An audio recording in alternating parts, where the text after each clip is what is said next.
Look at all these new toys.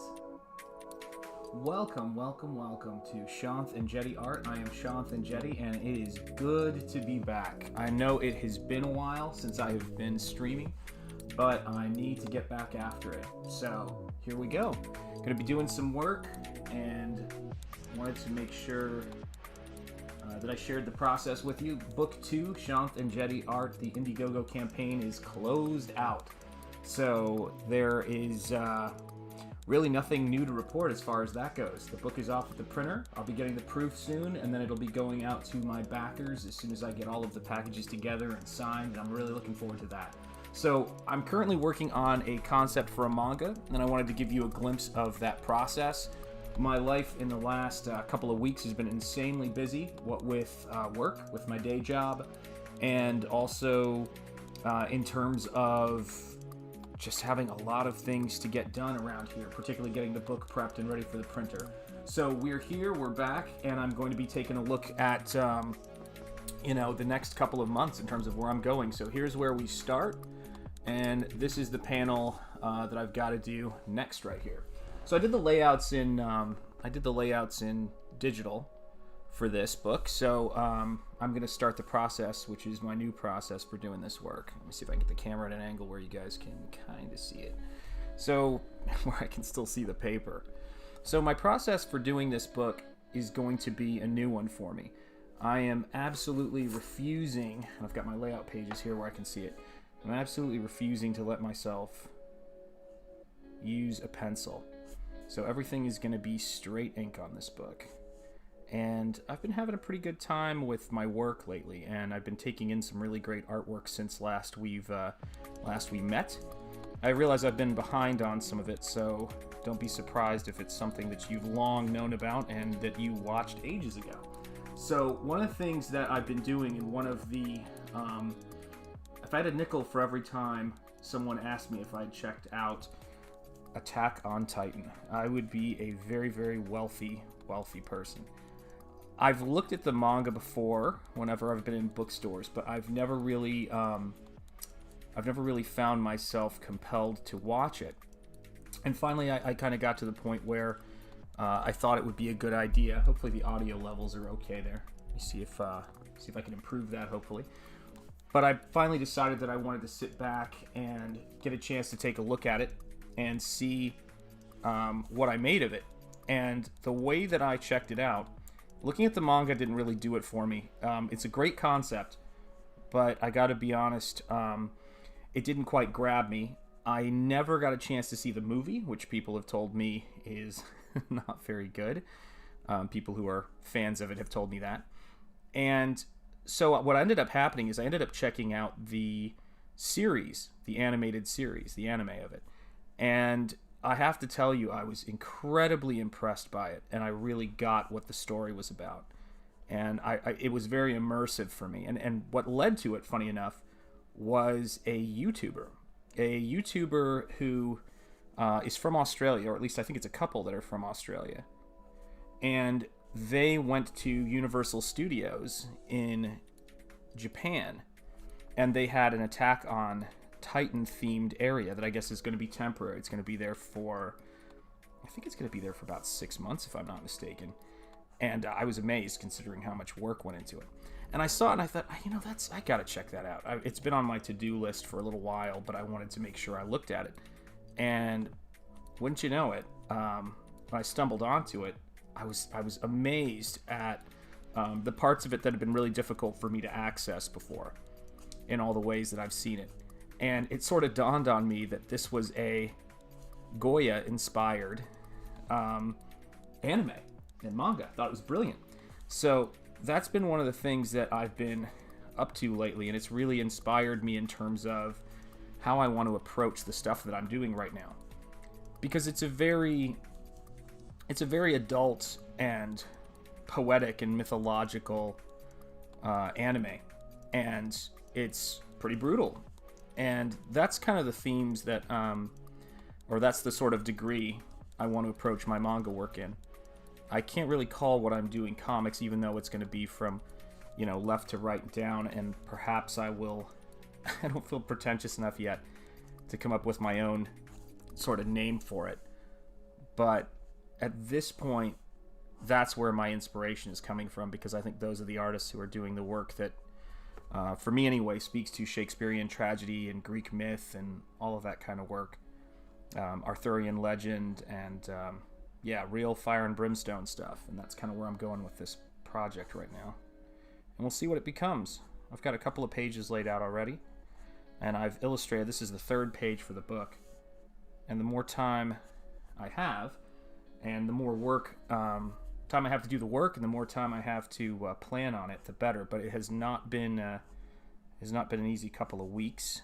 So in terms of just the logistics of my wife and my jobs and work and spending time with family and all that good stuff, but also mainly getting the book off to the printer. I can't tell you how proud I am of the book, but I wanted to make sure that, I got that. That was my priority this past week and this past weekend, so now I get to play a little bit before the books get here. And so that's kind of the fun part of right now. So this is kind of a, I don't want to say it's a Grim Reaper type character, but it's more of a Wraith-like character. And that is something that is going to be really fun for this book. It's a Wraith that has these really cool, interesting wings, and it's going to be a story about a character who is fighting this type of vampire character, this mythological vampire character known as Manananggal. And I'm probably pronouncing that wrong, but they're a very, very creepy and disturbing vampire tale. And I wanted to use them in a story because I have some rather dark and interesting stuff I want to do with this story. So we'll see where it goes, and we'll see what becomes of it. There we go. Nice. That's coming together now.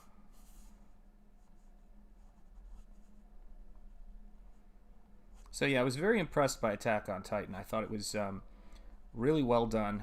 I thought there was a tremendous amount of skill involved in it, and I was impressed by the brutality of the story. I thought that I'm not for brutality for brutality's sake. It just doesn't interest me. I mean, every now and again, I can find horror movies interesting. I was just watching Friday the 13th Part 3 in 3D with my wife, and she had never seen it before. And I remember when I was a kid, I was really into Jason and Freddy Krueger and all that stuff. Let me zoom you in here a little bit so you can see it, now that you've had enough of an opportunity to get a sense of the context.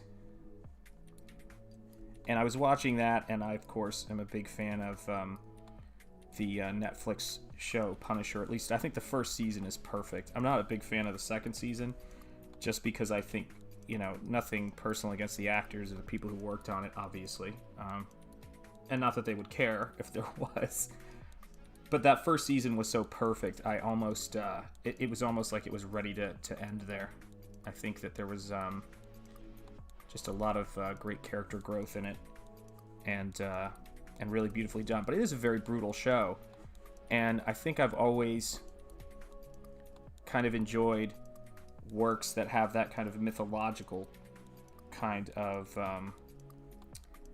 intensity to them. I mean, the Greek myths are brutal. The stories of the Bible are brutal. Hindu mythology is definitely brutal. I grew up reading comics of that. And I think for me, I haven't really seen I haven't seen work that kind of contextualizes that kind of story in American comics. And I grew up sort of reading some of the darker stuff, the Watchmen and all that. But there always seems to be a very heavy political, and I think it's the best way I could put it, the horrors of the world are based on politics as opposed to the human condition, and that's something that really doesn't interest me terribly. I kind of look at the myths, and I look at the stories they have to tell, and you could look at the political aims of Agamemnon, I can't ever pronounce his name right, in the Trojan War, and Helen of Troy, but at the end of the day, the commentary is on the human condition. Typically, I would not draw at this angle, but when I'm doing these streams, I want to make sure that you guys can see it as best as possible. So, and I've got a brand new lighting setup, which I'm excited about. I can see my work a lot better, and hopefully you can too. Here we go. So I'm going to put that line in there. There we go. Yeah, that's coming along. And again, you know, just this way of working is so inspired by what I've been seeing. People like Kim Jong-gi and his stuff is just brilliant. I mean, just going straight after it. And I saw that, and I realized the thing that has been irritating me for a really long time about comic book work when I draw it, which is, it's just, I feel like I'm drawing the same thing over and over and over again. And I almost want it to have that kind of immediacy and that kind of rawness to it. And I think that, you know, gosh, at this point in my career and at this age, a lot of times I think that I'm sort of starving for art. And the problem with starving for art is you don't know. It's like starving for a dish that you don't know exists. So you've got to find it. And for me, it's not like I just discovered manga the other day. It's been a huge part of my life for decades. But I don't think that the kind of manga I would get into as a fan, I don't know if the word fan is I want to use, but the kind of manga that is good in terms of I would look at and think, oh, that's artistically good, has seldom really entertained me in that very pure way. So I see stuff that I find that's entertaining, and I see stuff that I think is good. And Guillermo del Toro's stuff is a really good example. The Devil's Backbone hits everything that I'm interested in. Pan's Labyrinth, another brutal fairy tale, hits everything I'm interested in. The Shape of Water does as well. And so there's certain works that I'm going to just respond to. And then there's certain stuff that's just kind of like, you know, like, again, be on a Guillermo del Toro kick. There's stuff like Blade 2 that I just love. And I really enjoy that stuff. And so I've been kind of looking for the manga and anime equivalent, and I feel like I have. And I hope it holds. Because I'm not very far into watching Attack on Titan, the series. And I'm reasonably far into reading Berserk, and I think that's going to probably hold. But I think Attack on Titan, the animated series, is the first anime series I've ever gotten into. And not the first anime film, but it's the first anime series. There's no getting around it. And that is not... I love being surprised. But I think like a lot of works, when... maybe Attack on Titan suffered from this, but when you have a lot of people telling you to watch something and recommending it, sometimes you just think, oh gosh, you know, you almost don't want to see it because you think, oh boy, if I see it and I can't stand it, it's going to be disappointing and annoying. So I guess I got to a point where people have really not talked about it a lot, or I've heard about it so much that I was ready to check it out. And I guess if I had seen the movie, I might not have liked it very much, but I fortunately did not see it until I saw the series. Let me take a look at that and see if it's working in context. It looks like it's working pretty well. There we go. I always love panels like that where the person's reaching out. It's like, attack, get him. So, and I've been dying to do this panel because it means I get to move on to the next page, and the next page is really cool. The next page is going to be one of my favorite pages in what I've been doing. And this is unbelievably new.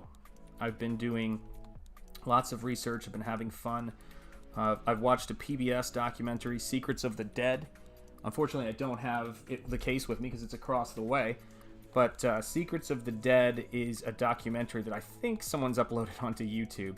But it's Secrets of the Dead vampires, and it goes to Eastern Europe, and it talks about the origins of vampire myths and the plagues and all the various stuff that was going on, the Shroud Eater plague and all that stuff. And it is a really great documentary. And then again, on PBS Nova for this, I was watching a documentary on the Colosseum and them building a recreation of the elevators that let the various creatures out. So when you're looking at something like this and you want to know what page 2 is going to... Or not page 2. Page 2 of this scene. So page 4 of the book. It's going to involve me drawing things like this. And just for some scale, that character right there is my main character, and these are some of the creatures in the pit that are coming after him that he's going to battle. So really excited about that, and can't wait to get to that page, because I like drawing creatures. In a lot of ways, it's so much easier and so much more relaxing than drawing the figure and perspective. At least for me, it is. And so we'll see how it goes.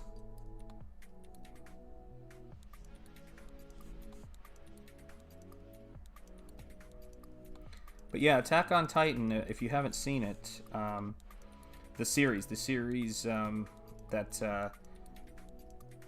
has, I think it's 25 episodes for the first season, because there's a movie and apparently it's not very good. But that series, I recommend checking it out. It's there's a non-dubbed version of it on Netflix, and then there's you can buy it on iTunes if you want the dubbed version. And that's the one that I'm watching right now with my son, and I like the tech of it. I like the world. It's very the brave little tailor in terms of Disney animation, which is interesting.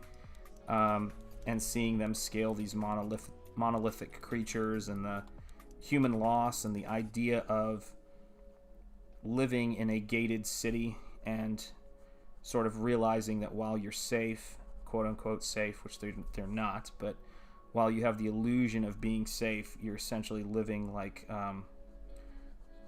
cattle inside of this wall, and how that kind of dehumanizes you to be living in this kind of isolated bubble. And I think that it really spoke to me, and it spoke to me in terms of that lesson. I think is really important. That to quote one of the founding fathers, those who desire security over freedom deserve neither. And it was interesting to see both European painter Francisco Goya, and some of those similar, very Western themes being articulated so well there, which is a big difference from the themes that Kurosawa was addressing in Seven Samurai. The idea that the kind of more Eastern philosophy idea that I think is definitely a part, at least, of my experience growing up, which is the idea of, the nail that sticks up gets hammered down, which is a very different thing. I haven't seen that. Yeah, I mean, I have to say, might be worth a rewatch if you haven't seen it in a while, because I was really impressed by what I saw, and a lot of nuance in it. A lot of nuance. Quite a brilliant show. And the same thing goes. I mean, the stuff, it might not be for everybody. I know some people are adverse to violent anime, but I think for the themes it's addressing, it's a much more of a metaphorical violence, in the sense that again, like Shakespeare and like the Greek myths, you're meant to interpret it as in a lot of ways, a devouring force of life. And I love the idea that these characters, I think it's interesting that it struck a nerve with the audience that it did. And this idea of, it to me, it almost felt like the devouring force of time and adulthood coming for all of these characters inside of this world. And I thought, that's interesting. I was like, I that's kind of interesting. People were compelled by that. Yeah, I have not seen Full Metal Alchemist either. That's another one. And I've seen the manga for that, which I think is really, really interesting. But again, it's at this point I'm kind of picking and choosing, and I'm probably more drawn to the more mythological stuff. But I heard that is a great show. I heard it's a great anime, and it appears by all measures to be a very solid manga. Yeah, absolutely. Yeah, I can't overstate that. I think they're both anime and manga are kind of, in some ways, and I mean in terms of narratively, what they're doing is where it's at. I think for me, I'm not of the generation that our manga and anime were Akira and some of the 90s shows that were big at the time. But I think that kind of European influence that is there now, that kind of more global influence, is ripe for people to jump on and see it. Oh, nice. Excellent. Yeah, what I'm doing right now is I just ordered the Blu-rays of Attack on Titan because I want to be able to watch it in both versions. I want to have both versions and have the whole series. And my attitude is, if I see something that I think is great, that's got, real character to it, and it earns my money, I'm going to spend it.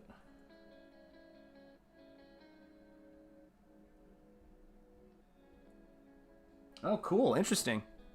Yeah, I mean, it sounds like it just goes it goes a lot of rich places. And if any of you have not seen it yet, you should check out, because I think there's some YouTube videos showing a walkthrough. Check out the Universal Studios Japan Attack on Titan immersive, I don't know what you'd call it, because it's not, apparently it's like a temporary theme park, so it's like it's just there for a short bit, which I'm just amazed. I was trying to explain it to my wife, but I stumbled upon it because this Australian couple that is currently I guess traveling through Japan or living over there, I don't know, they seem to be fluent enough to speak it, so they could just be living over there at the moment. But they went to a Shin Godzilla zipline where you can go through a life-sized Shin Godzilla, which I thought was amazing. And then I saw that and I went, oh yeah, that's that thing everybody keeps telling me I need to check out. So that's what kind of led me to checking it out, and it's been really enjoyable. It sticks with you, which is kind of nice. A lot of entertainment just kind of goes right through me, but things like the Haunting of Hill House had that kind of lingering effect. The South Korean television show Kingdom has that effect on me. I think it's brilliant. And yeah, there's a lot of really good stuff out there. My friend Michael, who has a channel called The Choice Voice, did a great review of The Kingdom, and I thought it was spot on. I thought it was brilliant, and that's sort of where it's always interesting to run it by people who are not in the target demographic for some of those shows. And I don't consider myself in the target demographic for Attack on Titan because I grew up on American comic books, and I think that for a lot of us, when you get conditioned into a certain type of aesthetic, it's tough to make the jump. But I would also say that if something is good enough to really help people make that jump, then it's a sign of the project being achieving a rarefied air. And when I see people responding to Lord of the Rings or responding to Star Wars or responding to any of that stuff, regardless of what their background is, and all around the world, not just Americans and not just people in Britain, it tells you there's a strength to the work there. And manga I've always known is good. I've always known that it is strong. And it's never like, I've been teaching about manga probably and talking about manga for a very long time. But there's a big leap between understanding and appreciating something is good and really getting sucked into it and enjoying it. And The Kingdom did that for me. I loved their zombie lore. I loved their I love the zombie lore. I love the action. I love the cinematography. And it takes a lot of things I love about Guillermo del Toro and puts it in there. Just brilliant stuff. And love it. And so when I saw Attack on Titan, I was really impressed. I can't overstate how impressed I was. So I think that will probably go down in history as my, will go down in history as my first anime series that I really got into. So that's the thing I think is really cool about it. That's what the quality is that makes it strong to me. So here we go. So move this around here. And I'm using these new pens I've got. I really enjoy them. They're, what are they called? They are called... Oh, I have it upside down, don't I? Let's see if I can get it. There we go. The Unipin Fine Liners, and they work great. So I've been using... and I'm also using some watered-down Black Magic ink for Higgins Black Magic ink to get some of these grays in there. But I've really been loving these pens. They're waterproof, and they have a really good flow to them. And when I decided I was going to do this, I wanted to use a combination of brush inking and pen inking to make it work. So, like, every time you see me dipping my head down, it's because I'm looking around my camera. That's because for you guys to be able to see this stuff. I have to kind of move it in my field of vision and then work around it. Let's see, there we go. I'm going to move this light down just a little bit so that I can get rid of that shadow. There we go. That's a little bit better. Because the shadow isn't very advantageous for you guys seeing what I'm working on. There we go. There we are. Okay, so starting to see where that area is going to go. Enough fooling around with that. Let me grab my gray pen. And I think this is just that's a 1mm right there. Let me see, or a 0.1. I need to grab the 0.5 because that's going to get me where I need to go. So I'm going to start working on putting the hand in here. And it's right now, it's kind of funny, this character in the white hood kind of looks like Moon Knight or something. And it's a Marvel character, I guess is going to be having some kind of movie or something. But you don't really hear a lot about Moon Knight these days. I mean, Moon Knight has his fans, to be sure. But it's kind of an odd reference there. But I want to make this much more of a Wraith, kind of Grim Reaper kind of thing. And what it really is an angel character that has these wings where the feathers are these blades, and that's what this character is carrying right now. Yeah, I've heard about that. That's another one that I want to check out. Anything gothic, anything, which again, it's not horror comics, although there's also some really great horror manga out there. But the thing that gets me is the kind of vampire, werewolf, fantasy type stuff. That's the stuff that really interests me. Well, that's the great thing about art, isn't it? Like the other night I was watching the 1977 first Star Wars movie, and I don't usually, they were a huge part of my life, but I usually don't watch those movies because it's, I've watched them so much, I've memorized them. So it's it's hard to watch them. And I was watching and I went, wow, this really works narratively. You can really feel what, they were up against working on that in the 70s. And I think great work just kind of stands the test of time, and I'm sure that a lot of these stories, a lot of this anime and manga we're going to be seeing interpreted over a long period of time. What I don't get about anime, if I'm being honest, is how they can release a movie adaptation of it and it doesn't work, and then very shortly after they can do a new interpretation that works. I love it. It's like getting a second go at it. And I'm just like, this is so cool. Like, it's the kind of thing I really respect and enjoy, the fact that, you can take another run at an adaptation, within not really a long time, a decade or so completely. And it's not like, they're retelling a completely different story. I mean, they're just like, let's take another run at that story. I don't think that worked really well. And I loved when I read the manga, I could see what they did, because I did buy the first issue of Attack on Titan because I just wanted to see how the stuff was dealt with, and I was really impressed with how they adapted it. I thought the adaptation was great for that. Really kind of brought it home. There we go. So, get that arm in here. Now let's see what we can do here.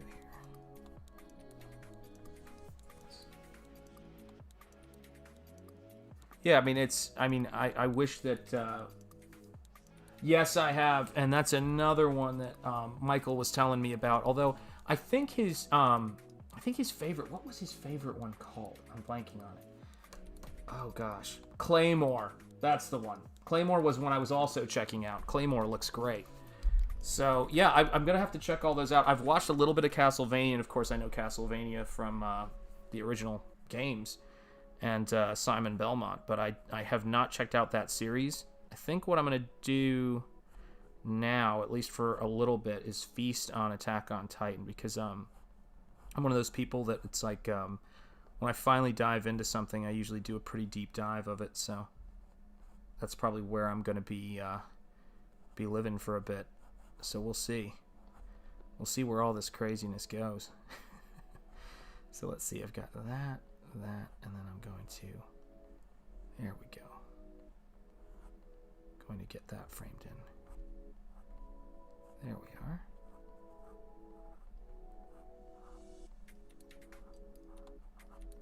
Oh yeah, this is going to be fun to do. It's going to be hard to do, but it's going to be fun.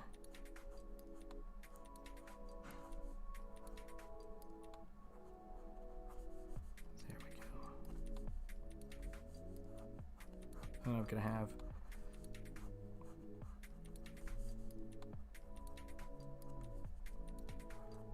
that in there.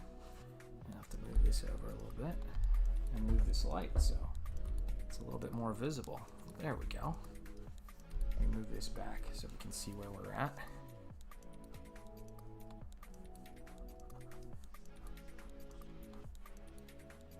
And then we get to do the fun stuff. There we go. That'll be fun.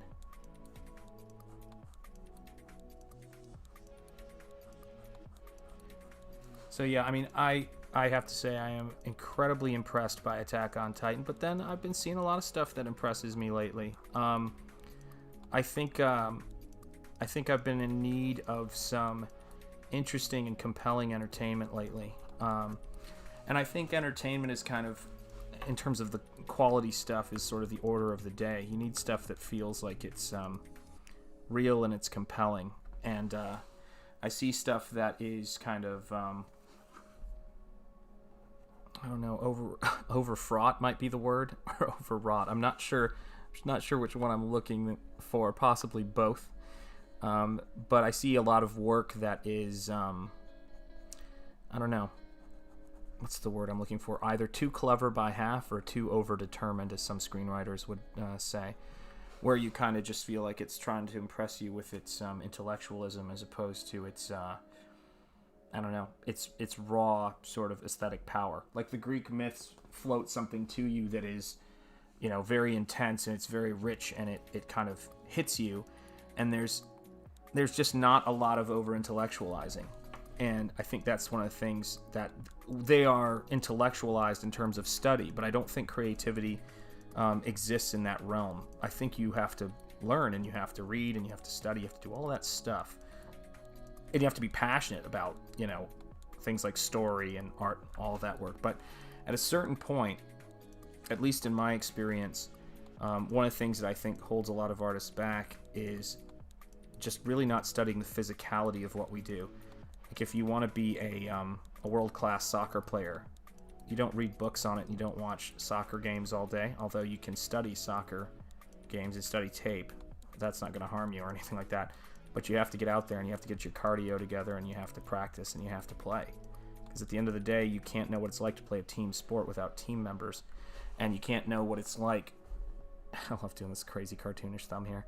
But you can't know what it's like to do... make comic book artwork or manga artwork unless you put it together. And I think that's part of the reason why I've chosen to do this current project inside of an actual watercolor book. I mean, that's kind of the fun of it for me, is I want to be able to flip the pages and I want to be able to see what I'm doing and see how it's coming together as a book. So when let me zoom up here for a second so you can see what I'm doing here. But when I'm going through this book and I'm showing all of these various sequences happen, it's allowing me to kind of see where the project is going to go. So you get this really kind of, again, no pencils, nothing, just going into it. You get this kind of richness that's going on right there, and that's what I'm enjoying right now. That's what makes the story so fun. And so every page I want to kind of bring that sense of an immaculate reality to it, and that's the joy. And what I should have done is I should have used my hand as reference. I was sitting here going, oh, what do I need to do on this hand? And I'm in a classic rookie error there, which is it's like use your hand for reference. There we go. That's what I wanted. Need that to come forward. There we go. That comes down. And I'm going to be adjusting and pulling lines out of this thing once I get what I'm after right there. And yeah, that'll be fun. I'm going to use that to bring in what I want there. Good, I've got my O1 ready to go here. If it's got ink in it. I left one of my pens out, unfortunately, with the cap off. And this one, I think, is the one, so it's giving me trouble with ink flow. See if I can get it to work. There we go. Hopefully that'll help. And a little bit, not much. There we go. I'm gonna have to do some work on that one. Let me see. I'm gonna grab the bigger pen and see if that's able to get the job done for me. Yeah, there we go. Generally speaking, a bigger pen's always gonna be the one that you want to use anyway. So there we go. Good. So I'm gonna use my hand as reference again. We'll see where that goes. So there we go. Let's see if we can get this in frame a little bit better. There we are. Good. All right. So finger going down like that and then over. Oh, what is this indeed? This is a project. Let me see. Make sure I get this. Hang on one sec. I'm like the kind of person who gets distracted very easily. This is right here. This project is a manga I'm working on right now for myself. I'm writing it. Most of the projects I'm going to be doing going forward, outside of doing a concept art gig or something for video games and things like that I'm fortunate enough to occasionally come my way. This is kind of the thing I do where I want to work on my own. Oh, my mic's a bit quiet. Yeah, that's usually the case. I think I've got it. Let me see. How's it now? Is it a little better now? I gotta lean into it more maybe. Let's see if it's better. But one of the things about doing work right now is I'm trying to spend more time doing my own work. And so this is going to be a personal project that I'm doing as a manga because that's just where my mind is right now. Take my own reference. Yeah, that's right.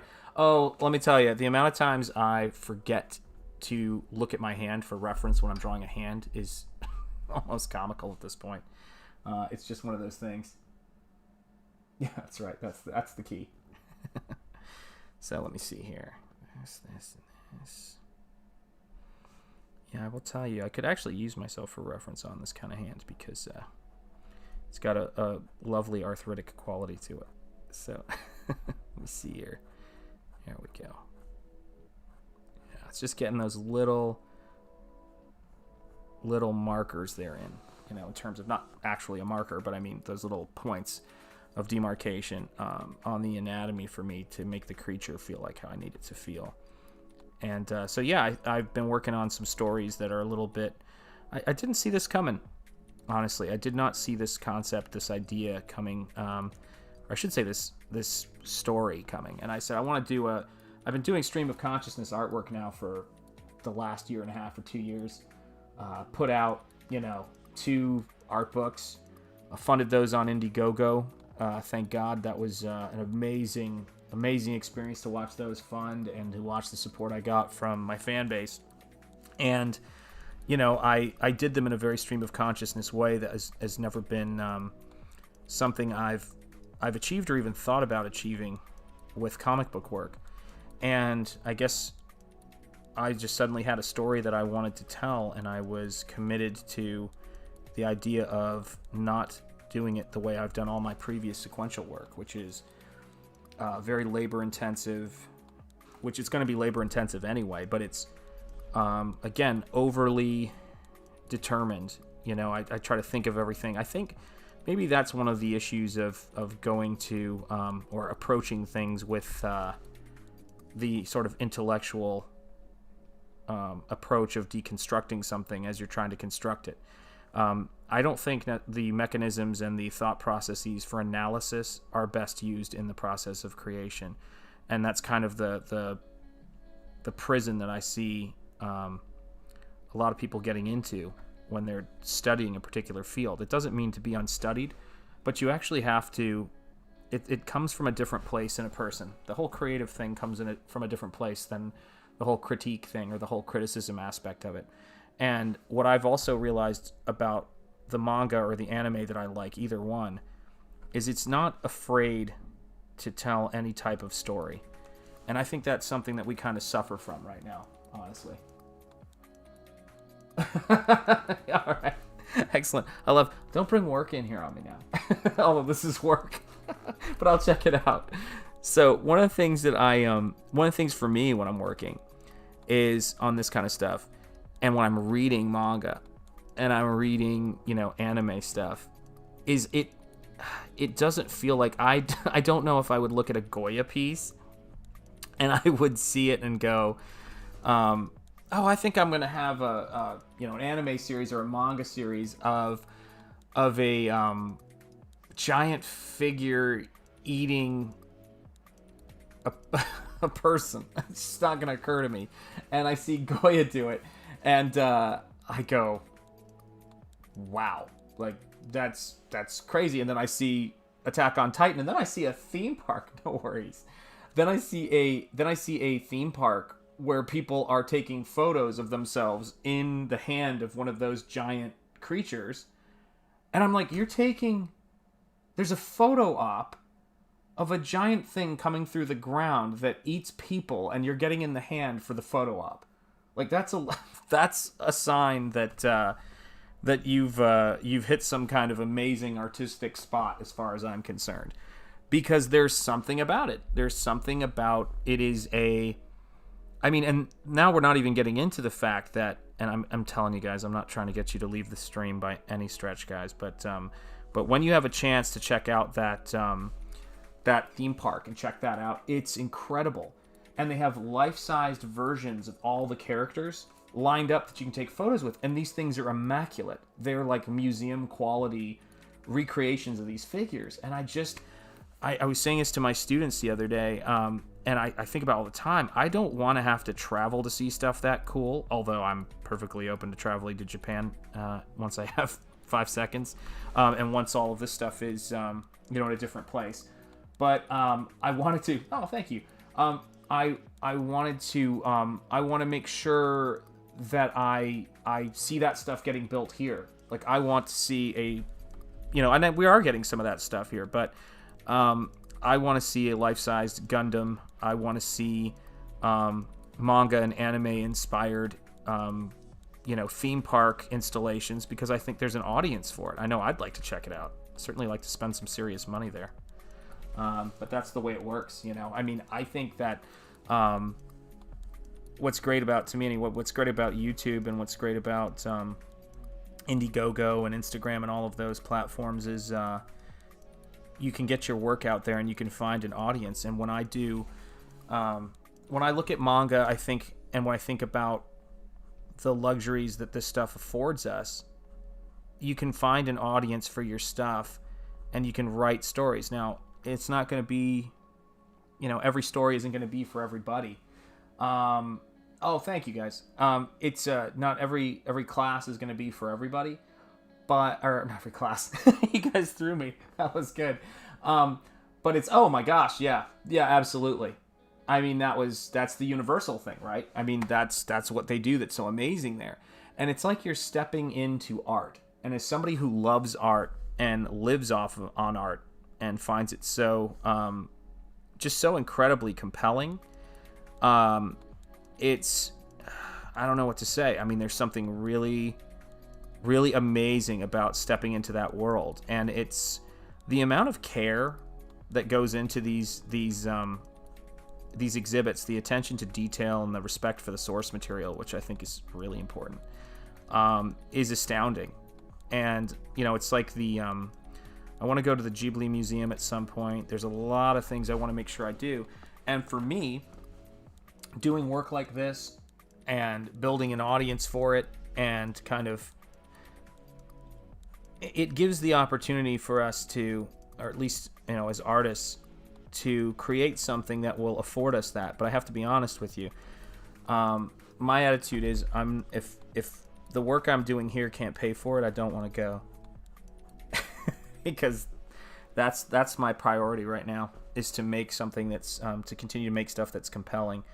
And I think that's my number one priority over everything else right now, is to there's my wife, there's my kids, and there's my work, which I consider 50% in some ways of my craft.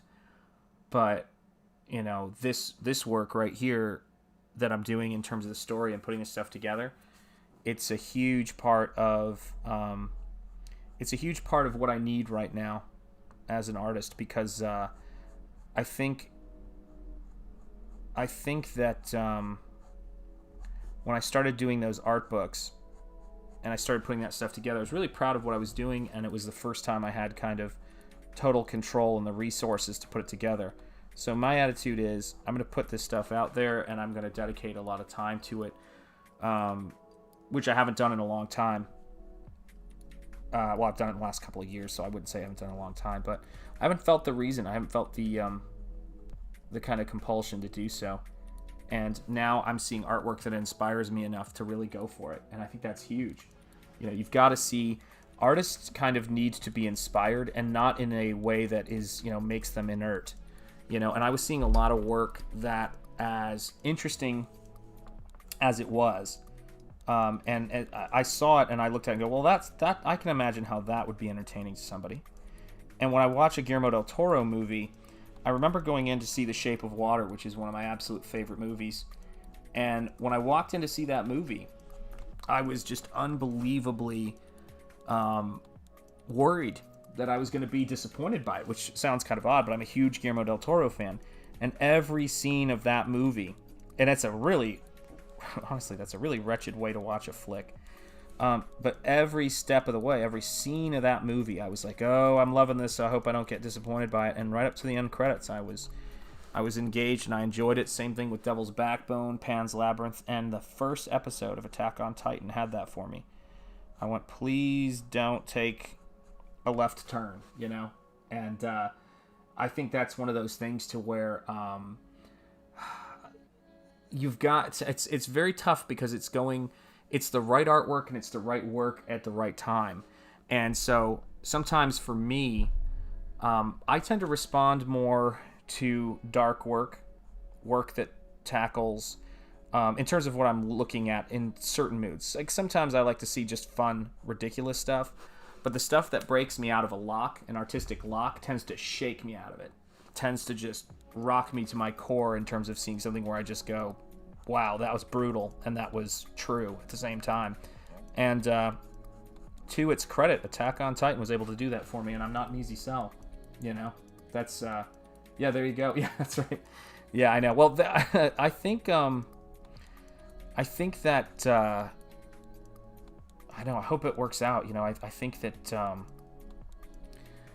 that anime and manga have been having a good run with adaptations, at least more successes than failures at this point. So that's always a good sign. And I know that Demon Slayer did okay. So you never know. But I just want to see great artwork. I don't care where it comes from, and I don't want it to be timid or afraid of offending people, and afraid of.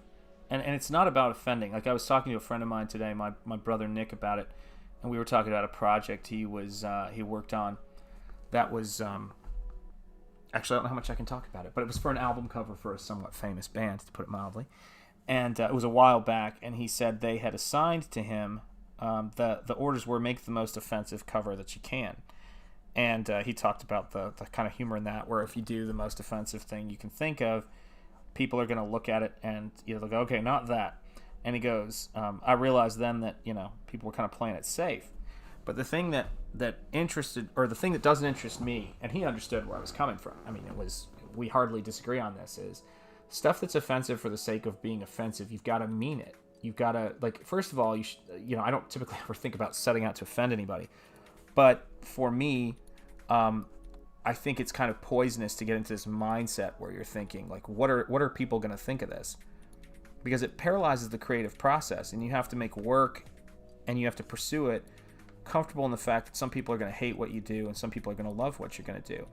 And I make very odd decisions when I'm doing my stuff sometimes, and I think that's the thing I kind of enjoy about it, which is, with the what's it called, the Biolante's Inferno piece that I did for book 2, when I've got this this take on the Biolante character where it's split in half, and there is a kind of green plant-like pregnant female figure coming out of it, stepping out of it, almost kind of empowered. And I think there's about 3 works of art I have featuring characters who are pregnant, in it. And that's not the kind of thing I see a lot of times in artwork and fantasy artwork, which strikes me as odd because it's it's a part of the human condition responsible for why we're all here. And so I think that's been a theme, like whatever the themes are, that's been in my work. Yeah, that's right.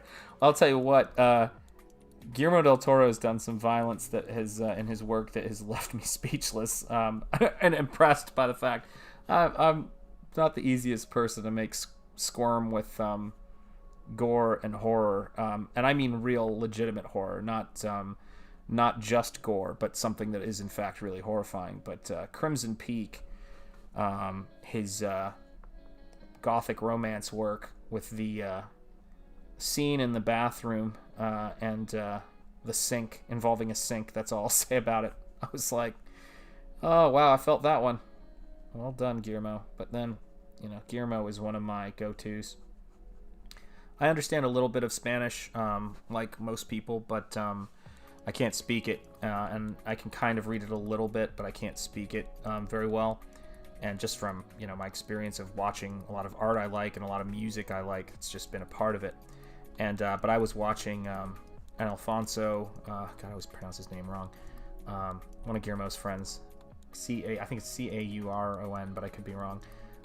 And Guillermo del Toro's Spanish interview, and I was just listening to it. And when you see two people talk in the language of cinema, you almost forget that you're translating it as you listen to it, because I know the basics of what they're saying, and it's just brilliant stuff. And I'm looking forward to seeing. I hope that we all start creating some bolder and braver work as a culture, and that I don't ever feel like. Oh yeah, absolutely, yeah, and it's one of those things where I sort of think that it's I don't believe that the audience ever owes me or anyone else anything, to be honest. I sort of feel like it's my interest in taking the risk and making the work, but I do want to, there's only so much time you have on this planet, and I do want to make sure I'm spending that time as an artist doing things I actually believe in and care about, and I think, and acquiring the skill to do it. So that's what's exciting me right now about this project, because manga artists just go. They're just trying to get that audience. Oh yeah, I love just the costumes in it are beautiful. Oh yeah, well, I mean, it's like Sweeney Todd. That was, I mean, again, like, how the heck is this a story that people want to see? Does that matter? They do. Do you know what I mean? Like, you've got something, when you look at something like Les Mis, and it's like, miserable. It's like, and we're like, I need to see that. Sweeney Todd is another example. You get, even, how long have we been telling stories about Jack the Ripper, and it's not just because it's an unsolved mystery. You know what I mean? And then you look at things like Jekyll and Hyde, and you look at some of the kind of, Lovecraft, and gosh, again, anything Del Toro does, but it's amazing. The Greek myths are rough, and I find that really interesting. And religious texts are rough, whether it's Hinduism or Christianity and the Judeo-Christian tradition. And I think those stories kind of reach into the heart of humanity and kind of, I don't know, wake us up. And I see manga seems to be unabashed in its approach to some of those myths and those stories. Yeah,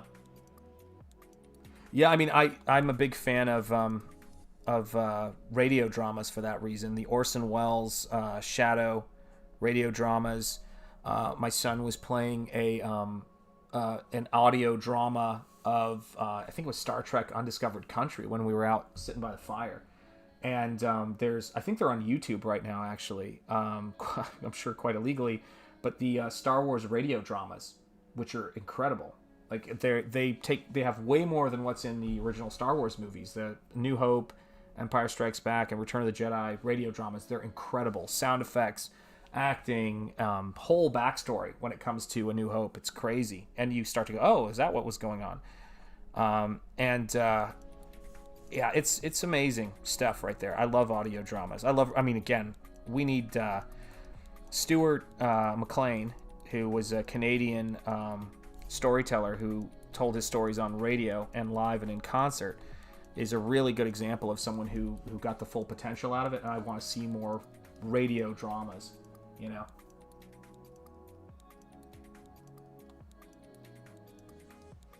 I gotta be honest. Oh, wait. I just realized. I was about to say, I don't know who Cartoon Saloon is. And then I went, oh, I know who Cartoon Saloon is. Yeah. Well, I have The Secret of Kells and Song of the Sea Blu-rays. So I think that stuff is beautiful. I see them as... I love their work. It's amazing. I obviously buy and support their work. And I think the thing that sort of frustrates me, if anything does, is similar to what frustrates me with Leica. Their stuff is so dang beautiful, and it's amazing, and everything I see about it I really enjoy. But the thing that frustrates me is that I think the stories are... I think for me, their strongest one was The Secret of Kells, which is interesting. Again, it's a story of the illustration of a sacred text, in a sense. And again... Like, it's sort of strange how we're much more receptive to some of our aspects of our culture being told, or Western culture, let's say, being told from other countries. I still haven't figured that one out. It's almost like Americans have an allergic reaction to it. But it's like, you know, we see Western culture via Cartoon Saloon, and we're like, oh my God, that's amazing. And obviously, I realize, you know, a lot has to do with its location, but the same thing seems to be true with when I'm watching from my opinion, the Greek myths unfold in Attack on Titan, even just the use of Titan, and to me, their Cartoon Saloon and Leica, I haven't figured out exactly what it is yet, but there's something in the storytelling that's keeping me from getting there with it, and I love it and I support it. It's like how I feel about movies like City of Lost Children. Like, I get why a movie like Guillermo del Toro's first movie, Kronos, didn't hit a huge audience.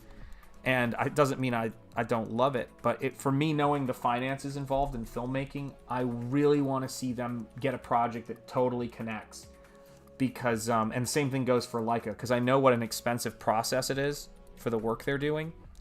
And it's frustrating to see people who are doing such great work and such interesting work just not find the right combination of material and marketing.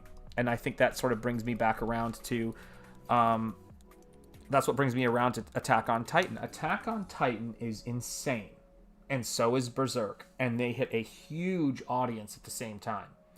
And Akira is insane, and it hits a huge audience. So the question I have is it about our... How do I word this? I think partially it has to do with our mentality, that people should look at our work. Like, they just should. And I don't know that that's the same case in Japan. I think it's a crowded market. Everybody's vying for a space. It's be excellent or die, essentially, or your work won't be seen. And it seems to me that we suffer from a lack of competitive spirit on some levels, and that we kind of atrophy in this comfortable space, that people are going to look at our stuff. And when I think about my work, I think we're at the point to where you can do the most offensive thing in comics, and it doesn't matter, in American comics, because no one's reading it. And that's what makes me nervous. Very few people are reading it. So if you say, hey, did you hear what happened in comics? People are like, what? And I know that's going to hurt my comic book fans, but again, I don't care. No, I'm kidding. I am one. Look behind me. It's really irritating to me. It's really frustrating. And when I look at Attack on Titan, and I'm like, wow, they're eating people right now. And this is mainstream enough to have a theme park attraction. I will never get over that, because I think it's not because, it's their culture. Because if that was the case, it wouldn't be big over here. I'm going to start using a new expression for it, in my opinion. It's going to be, it must be their quality. That's what it is. It's their quality. The stuff is good. They make a ton of it, and they really put their backs into it. I mean, we all know that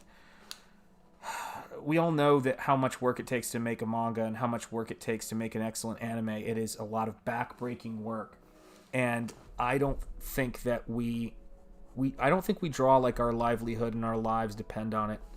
And maybe that's because we put so many safeties in place. But again, that's why Attack on Titan works. Because you're cattle inside of that walled city until you step out and make something great. Mm-hmm. Yeah, and the thing about that is that I think about that stuff sometimes, right? Where it's like, all right, we're going to make this character a double agent for Hydra. And I get that on some levels, but what I guess I mean to say is that what's the word I'm looking for?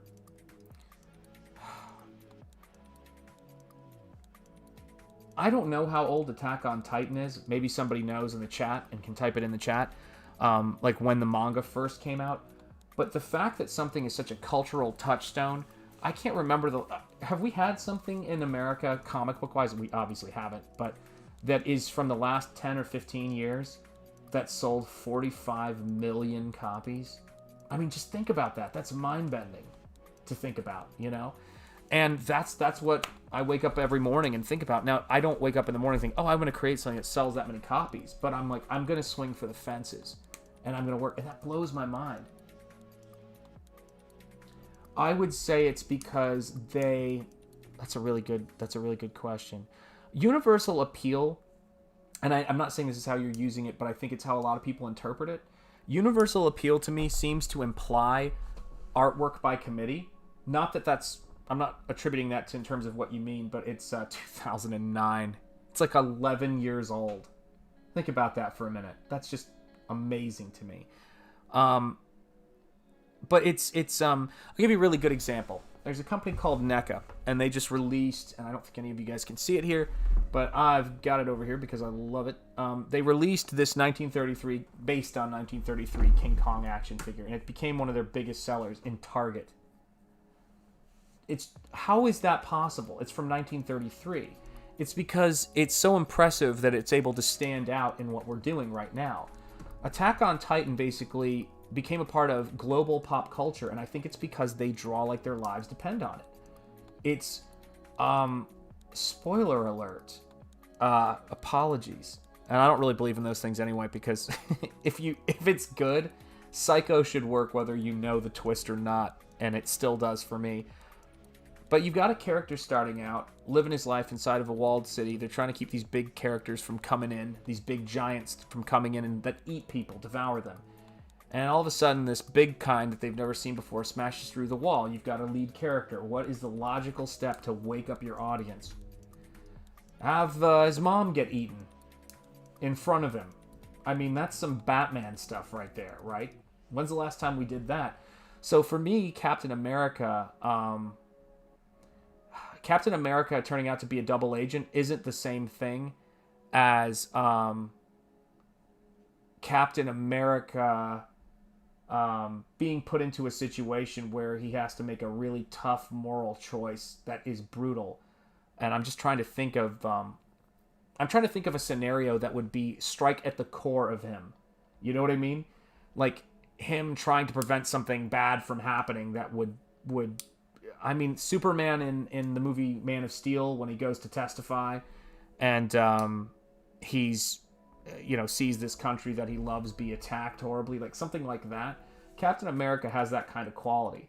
And I guess that's the thing we're sort of struggling with right now in the West, that I kind of struggle. It's a little bit too much self-analysis for me, where people are kind of going like, what if I'm bad inside? And I just want to say Captain America is bad inside just like we're all bad inside. And he's good inside.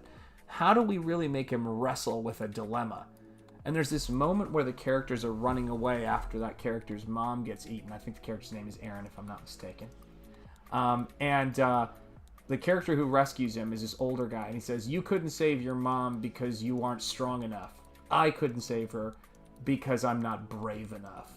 And it just hollows you out. You know, that confrontation with, you can be weak physically, too weak to do anything, and you have to deal with that. And then you can be a coward. And everybody is capable of cowardice, and you have to deal with that. And a lot of our work is about projecting our cowardice and evilness into symbolic things, whether it's Hydra or anything else.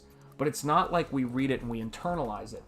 And that's what great stories are. Great stories are not about judging the audience, but they're not about self-analysis. They're what's the word? The difference between pity and terror is pity is when you see something happen to another person, and you look at them, but you don't feel emotionally connected. You go, well, that's kind of a shame, right? It's kind of a shame that Captain America's a double agent, right? Horror or terror is when you realize that, and Joseph Campbell is who I'm parroting right now, but that, again, you and the other are one, so to speak, and it is happening to you. You're confronting your cowardice. And I think right now in American artwork, we're all about pointing the finger in our artwork and not enough about pulling the thumb. So artists are trying to point out when they do political work and that kind of thing, they're trying to point out, they go, look at how bad you are. But they're kind of doing it from a position of, I'm not down here. And part of being an artist is confronting your own wretchedness and confronting your own beauty at the same time. And it's not an exercise in, oh, I'm going to put myself down. It's not a position of weakness. It's a exploration, a considered exploration that comes and requires wisdom of what we're all capable of, and the beauty that's in us, and the negativity that's in us. But then accepting that it's a part of the human experience and choosing to do our best. And it's the same thing when Luke Skywalker cuts off Darth Vader's head. Again, spoiler alert, but the movie came out in 1980, people. In the cave on Dagobah, and he sees his own head reflected in it. In a lot of ways, to me, great artwork is the mirror that shows us standing side by side, like the author and the reader, and says, look at what we're capable of. We better be responsible and not afraid to act, because you won't make any mistakes if you do nothing, that's for certain. But that doesn't count. You lose by default. And so for me, I think when I'm doing my work, my attitude is to take a swing and put the stuff out there that I'm interested in saying, and the stuff out there that I believe in. And I see people get, a lot of the YouTubers that I follow who are, in some ways they're my age or older in a lot of instances, but not always. They take a swing. They put it out there, and they're not judgmental. They hold themselves to a particular standard, and it's not always easy. And they know they have some kind of compass inside of them that's operating, and I think I always have had one. But I don't know. It's tough to say. I think that you have to understand the human condition, and the human condition is something that has to be experienced and requires being engaged in it, and not having it experienced virtually, if that makes sense.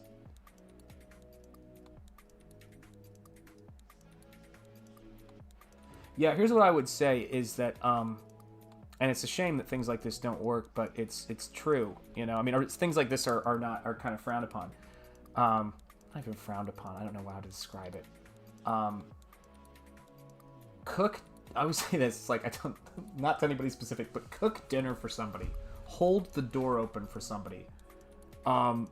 Do something physical that doesn't involve words and doesn't involve something even in the virtual world. And it's weird, because when I see people who are good at communicating and good at communication, the thing that I'm struck by with them is that the reason why it seems like they're talking to you is because they've talked to a lot of people and they've practiced it. And so in a lot of ways, I think it's kind of like not even about self-reflection. It's making peace with the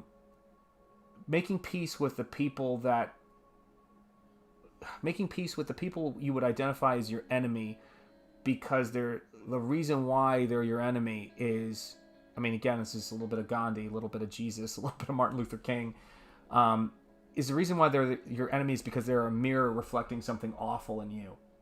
And I always look at it this way. There's this old Southernism that I love, that is, there's something about that old boy I can't stand about me. And it always cracks me up whenever I hear it. And I think that's what it comes down to, it's realizing that I would say, yeah, the projection thing is definitely a major part of it, but it's also I think that there's that element of self-loathing that people don't realize is tied to all of that stuff, and people are it puts us in a box, of our own making when we have to I don't know, when we have to carry that sort of poison in us. And I guess again, I think it's a choice. I don't think anyone can make you feel it, but they can reveal it in you. And so when I look at manga artists, I think they're so busy working all the time, so busy, they see the audience as something it's their responsibility to attract, that they just approach things more humbly, whereas I think we see the creative act. Like right now, I'm in my living room. I'm drawing in a sketchbook with a pen. I spent the day with my family, and I spent the day working with my students, hours, and my attitude is, I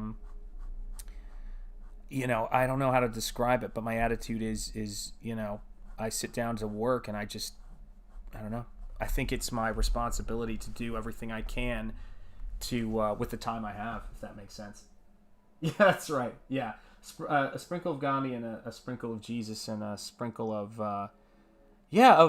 of wisdom, a sprinkle of the Greek myths, if someone wants to know what the formative experience was for my philosophy when I was in college, it's a real simple thing. I watched The Power of Myth with Joseph Campbell and Bill Moyers, and it was just two really intelligent people, a really good student and a really great teacher, retired professor from Sarah Lawrence, talking about mythology. They even talked about Star Wars. It was filmed at Skywalker Ranch. George Lucas paid for it to be made, and I remember thinking, there's got to be somewhere these smart conversations are happening. But at the end of the day, what I realized is that that's a foundation on which we can build, watching things like that. But the secret is you got to make the work too. And I think that that I don't know, it really shaped the way I think about things. And I thought, what am I gonna, what hill am I gonna choose to die on, as an artist? And for me, I realized that a lot of my lack of motivation was the fact that I wasn't just going for it with the work. Oh, wow. Well, my, thank you. I appreciate that. I was just thinking, where are you seeing Late Night Wisdom? I should go check it out. Well, I grew up in a household where Hinduism was 50% of it. So, that pretty much covers the non-Greco-Roman, right? That's everything, expanding out from there. So, Buddha came from a Hindu household.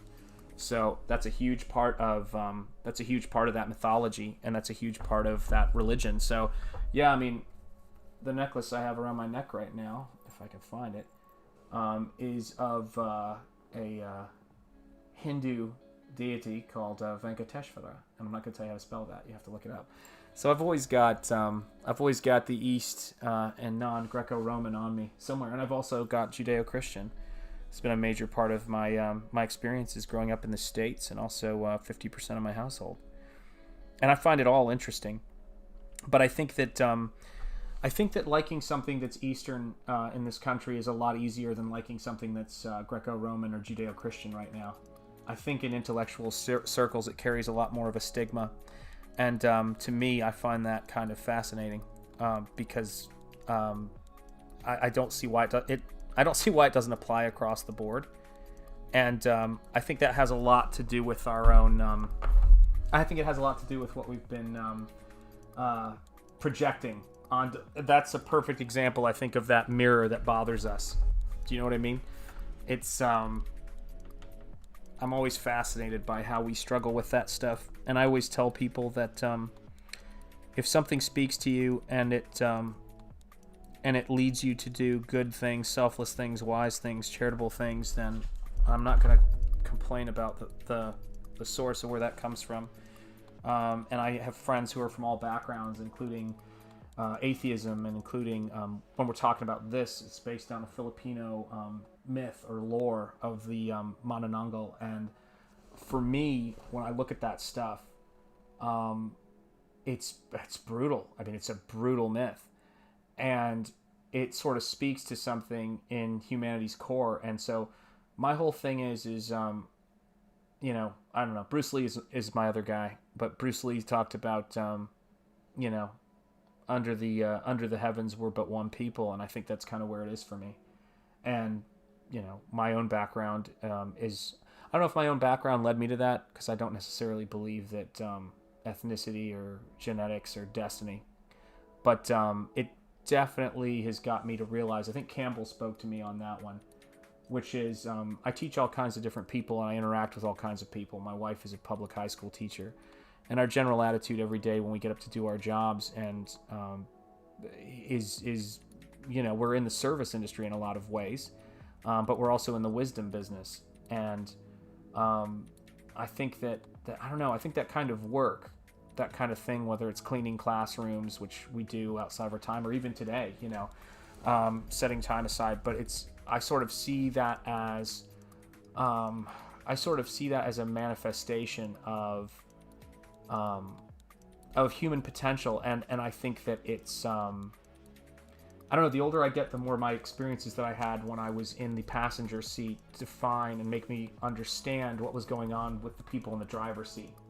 And I think that I don't know, I think that aspect of it requires a certain amount of reflection, a certain amount of wisdom. And I think when I look at I used to look at comic book artists when I was a young aspiring comic book artist, and I just wanted to get into that field. And I used to think, oh, I could do this, I could do that. And then you get older and you start to see, oh my gosh, those guys, I mean, the work they're doing, that's just insane. That's wild. And I look at manga work, and I don't think I could see what was going on and what I had in common with those artists until somebody hit me with this kind of universal linguistic. But the thing that did it, I don't think was conscious on their part. I think the only thing they were trying to do was to make something great, make something spectacular. And maybe that's, because I feel my brain fading, maybe that's the best place to kind of, wrap things up in that sense, which is, I can say honestly, in this last 6 or 7 months, I've been deeply affected by a manga I've never read before then, and it sort of hit me. I wasn't rereading it, and I've been deeply affected by an anime, and I didn't do it because, wouldn't it be neat for people to hear that are younger? Oh, wow, he's into anime now. He's into manga. Isn't that neat? Nope. No interest in that. It worked. It was just good. That was it. And I don't really have any other metric for work. My thing is do I look at it and does it hit me? Does it speak to me? And if it speaks to me, then it's important to me, and I go, all right, cool.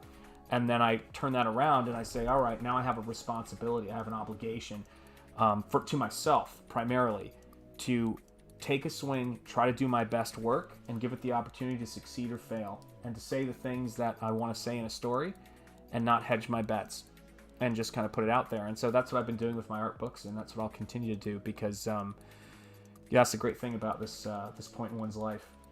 You start realizing that what you do with your time matters. And the things I spent my time doing in my 20s brought my wife to me, and at the tail end of my 20s, it brought my kids to me. And so I don't have any regrets there. I don't feel like I missed out on anything. I can't imagine my life any other way. And the stuff that I've done in my 30s led to the full fruition of my career in terms of as an academic and as a teacher.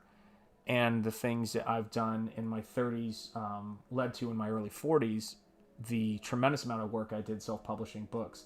And so as long as that's the case, until I run out of steam and run out of life, then I'm good to go.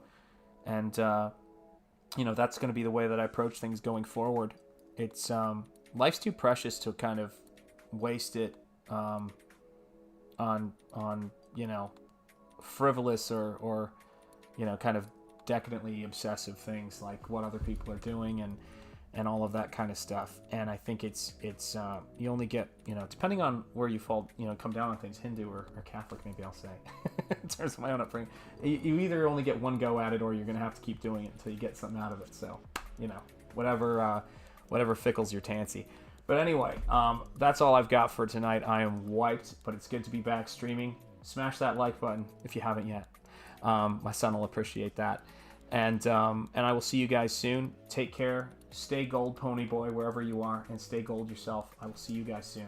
Have a great evening. Take care, and I'll be doing a lot more of this soon. All right, peace. That's my name. That's the translation.